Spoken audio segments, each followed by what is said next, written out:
Hello and welcome to cookingflavors.com.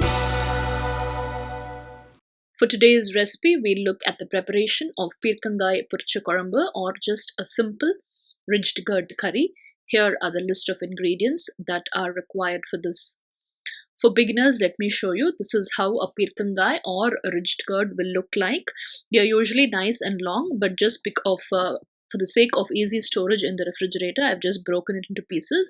When you break it into pieces, make sure you use it immediately because we don't want to keep cut ends like this in the refrigerator for too long. Now we just have to trim off the ends and you have to peel off the skin completely. The peeled skin or the peels can be used to make a togel or chutney. I'll make a video on that later. And so now we'll have to peel off the skin completely. After you peel off the skin, the Peerkangai or the ridged gourd will look very, very little. So if you want to make for a considerable amount of quantity, make sure you buy 2 or 3 of them. Now I've peeled the skin completely. Now we have to see it was so thick and so big. Now see, after you peel off the skin, it looks very, very little. So make sure you have enough quantity when you are preparing this. Now we just have to cut them into small pieces. I'm going to pressure cook them today. So I'm just going to cut not very small pieces, just medium sized pieces, and you don't have to take out the seeds or anything. Just you have to cut it off into small pieces. That's all. I can straight away go into the preparation, but all this I'm showing only for beginners. If you're a pro, you can totally skip this part of the video. Now I've taken a pressure cooker and added just about 2 tablespoons of oil. Now, as I told you, you can also cook it in a kadai or in a pot.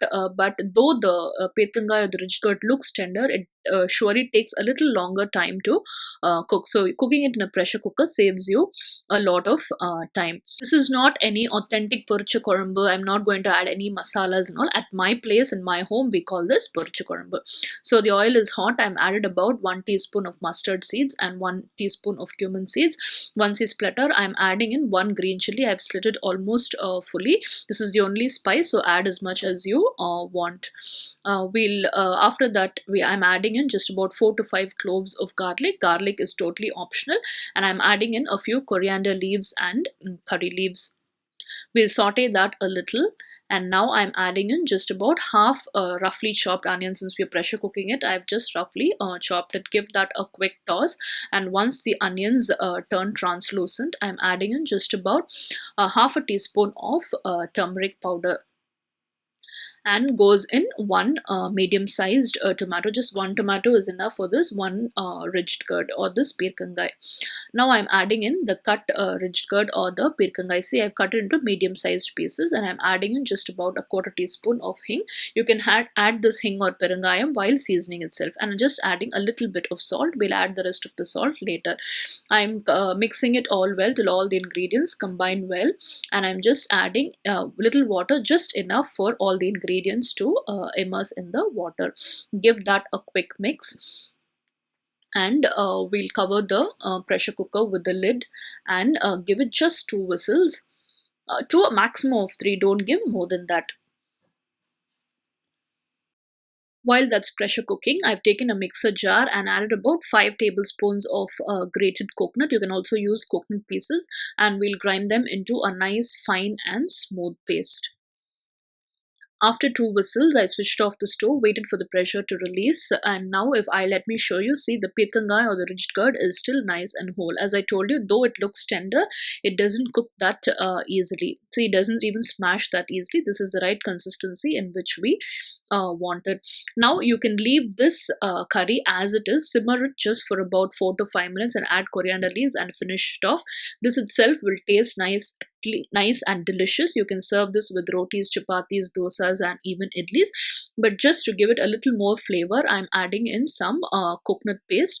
I just made this paste a little watery. If you want your gravy to be a little thick, you can add a nice thick coconut paste. Now we'll mix this well. After you add the coconut, don't let it simmer for too long.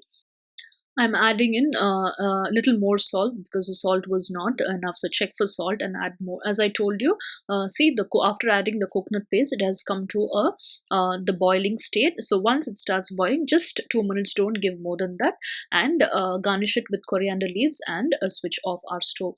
Mix it with rice or serve it with idlis, dosas, and rotis. Subscribe to our YouTube channel and give in your comments and suggestions. If you are new to our YouTube channel, welcome and happy cooking. You can also visit us at cookingflavors.com and follow us on Google+. Share our videos with your friends if you like them and give us a thumbs up.